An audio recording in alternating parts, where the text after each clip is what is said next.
another completely changed driver lineup with Esteban Ocon, Ollie Bearman. There's a lot of potential here, but I want to hear your thoughts. I really like this lineup. I really, really do. I think this is a really good opportunity for Haas to kind of make their mark, I would say. Um, Esteban Ocon is a very talented driver, one, but he's a very well poised driver also. Um, Ollie Bearman, he's still a rookie, yes? Is this considered rookie or no? Oh, yeah. I mean, yes, he's still a rookie. This is his rookie season officially. I mean, That's his what I mean. full We've season. Yeah. seen him, yeah, we've seen him in spurts here and there for Ferrari, and he's performed very well every time he's gone out there. Hasn't done too much. Um, Ollie Bearman, we've seen, like I said, we've seen bits and pieces of what he can do, but I'm more excited for what Ollie Bearman can do with a full season under his belt, with the full off season of knowing he's going to be an F1 driver. He's going to be for Haas. And him and Ocon's relationship and how that's going to work. I think this could be a really big year for Haas. I'm not saying anything like top three worthy or anything, Mhm. but I think Haas is. I think Haas is going to be in the conversation where we're sitting down, we're watching quali or we're watching practice sessions, and we might see Haas top the charts a couple of times. It's like, hey, they've got a decent car, and their drivers are doing a really good job. I think they could definitely win the midfield this year. Yeah, I like Haas a lot. I think that they have a really good opportunity to jump from P7 to P6.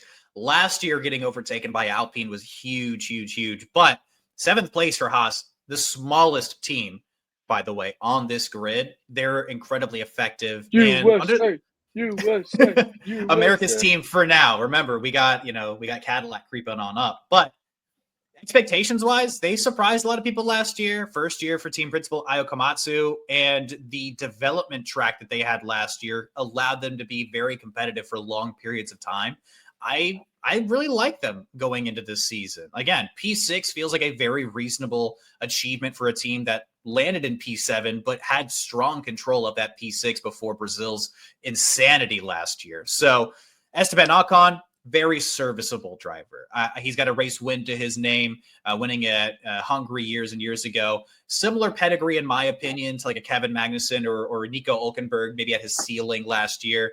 So he's got plenty of talent. He's got a lot of experience. He's going to bring in some sponsors with him as well. And then Ollie Bearman, though, you've talked a lot about him already. He had a couple of races last year, one with Ferrari, getting P7 at a very challenging, very high-speed circuit in Jeddah, and then also filled in last year for Kevin Magnussen when he even had to miss a race because he had that penalty.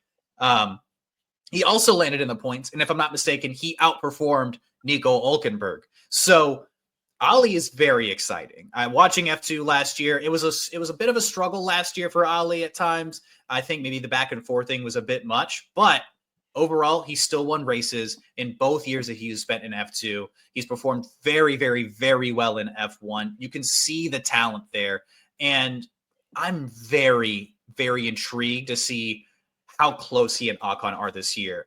Maybe you could call it a bold prediction or otherwise, but I would not be shocked if at year's end, Ollie Bearman is well clear away from Esteban Ocon when it comes to the actual point spread. You can book that one right now.